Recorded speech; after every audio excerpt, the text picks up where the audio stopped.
മംഗളൂരുവിൽ വ്യവസായിയെ honey ട്രാപ്പിൽ കുടുക്കി ഭീഷണിപ്പെടുത്തി 2.77 കോടി രൂപ തട്ടിയെടുത്തതായി പരാതി. സംഭവത്തിൽ യൂത്ത് കോൺഗ്രസ് പ്രവർത്തകൻ ഉൾപ്പെടെ 2 പേർ അറസ്റ്റിൽ. ജിതേഷ്, നിസാം എന്ന ഇബ്രാഹിം എന്നിവരാണ് അറസ്റ്റിലായത്. മംഗളൂരുവിൽ പ്രമുഖ കരാറുകാരനെ ഹണി ട്രാപ്പിൽ കുടുക്കി ഭീഷണിപ്പെടുത്തി 2.77 കോടി രൂപ തട്ടിയെടുത്ത സ്വന്തം ജോലിക്കാരും കോൺഗ്രസ് നേതാക്കളുമായ 2 പേർ അറസ്റ്റിൽ. യൂത്ത് കോൺഗ്രസ് ദക്ഷിണ കർണാടക ജില്ലാ ജനറൽ സെക്രട്ടറി ജിതേഷ്, കോൺഗ്രസ് നേതാവ് നിസാം എന്ന ഇബ്രാഹിം എന്നിവരാണ് അറസ്റ്റിലായത്. സംഭവം കർണാടകയിൽ വലിയ വിവാദമായിരിക്കുകയാണ്. സംഭവത്തെ തുടർന്ന് യൂത്ത് കോൺഗ്രസ് ജില്ലാ ജനറൽ സെക്രട്ടറിയായ പ്രതിയെ സംഘടനാ പ്രാഥമികാംഗത്വത്തിൽ നിന്നും ഭാരവാഹിത്വത്തിൽ നിന്നും പുറത്താക്കിയതായി ജില്ലാ പ്രസിഡന്റ് അറിയിച്ചു. അതേസമയം കോൺഗ്രസ് നേതാക്കൾക്കും മുഖ്യമന്ത്രിക്കുമൊപ്പമുള്ള പ്രതികളുടെ ചിത്രങ്ങൾ സോഷ്യൽ മീഡിയകളിൽ വ്യാപകമായി പ്രചരിക്കുകയാണ്. 2024 ജനുവരിയിൽ ജിതേഷ് ഫോൺ ചെയ്ത് കരാറുകാരന്റെ അവിഹിത ബന്ധവുമായി ബന്ധപ്പെട്ട അശ്ലീല ഫോട്ടോയും വീഡിയോയും തനിക്ക് ലഭിച്ചിട്ടുണ്ടെന്നും പ്രശ്നം ഒതുക്കി തീർക്കുന്നതിന് 35 ലക്ഷം രൂപ നൽകണമെന്നും ആവശ്യപ്പെട്ടു.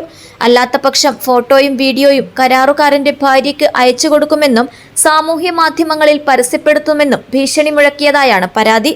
മാനഹാനി ഭയന്ന് കരാറുകാരൻ ജിതേഷിന് 10 ലക്ഷം രൂപയും 15 ലക്ഷം രൂപയുടെ ചെക്കും നൽകി. എന്നാൽ അക്കൗണ്ടിൽ പണമില്ലെന്ന കാരണത്താൽ ചെക്ക് മടങ്ങുകയായിരുന്നു. ഇതിനെ തുടർന്ന് 2024 മേയിൽ ജിതേഷ് കരാറുകാരന്റെ വീട്ടിലെത്തി കൂടുതൽ പണം ആവശ്യപ്പെട്ടു. കമ്പനിയിലെ മറ്റൊരു ജീവനക്കാരനും കോൺഗ്രസ് നേതാവുമായ നിസാം ഇബ്രാഹിമിനെ പ്രശ്നത്തിൽ നിന്ന് തലയൂരാൻ സഹായത്തിനായാണ് കരാറുകാരൻ സമീപിച്ചത്. അതോടെ തട്ടിപ്പ് അതിലും ഭീകരമായി മാറുകയായിരുന്നു. ഇബ്രാഹിം ജിതേഷിനെ കൂട്ടിക്കൊണ്ടുപോയി ഒളിവിൽ താമസിപ്പിക്കുകയും ജിതേഷ് ആത്മഹത്യ ചെയ്തു എന്നും ആത്മഹത്യാക്കുറിപ്പിൽ കരാറുകാരന്റെ പീഡനമാണ് കാരണമെന്നും കരാറുകാരന്റെ അശ്ലീല ഫോട്ടോകളും മറ്റും ആത്മഹത്യാക്കുറിപ്പിനൊപ്പം ഉണ്ടെന്നും അറിയിച്ചു.